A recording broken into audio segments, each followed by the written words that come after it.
સુરતના શહેરીજનોને પાણીની માંગને પહોંચી વળવા માટે મનપાના કતારગામ જળ વિતરણ મથકમાં 24 લાખ લીટર ક્ષમતાની એક અને 27 લાખ લીટર ક્ષમતાની મળી 2 ઓવરહેડ ટાંકી બનાવવાનું આયોજન મનપા દ્વારા કરવામાં આવ્યું છે।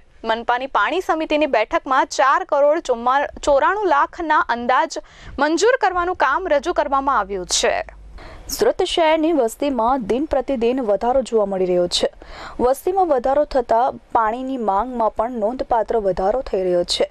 શહેરીજનોની પાણીની માંગને પહોંચી વળવા માટે સુરત મનપા દ્વારા 50 વર્ષની વસ્તીને ધ્યાને લઈ આયોજન કરવામાં આવી રહ્યું છે।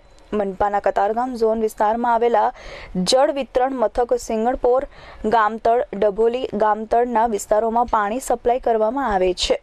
આ વિસ્તારોનો વિકાસ છેલ્લા કેટલાક સમયથી પૂરજોશમાં થઈ રહ્યો છે, જેના કારણે વસ્તીમાં પણ ખૂબ વધારો જોવા મળી રહ્યો છે।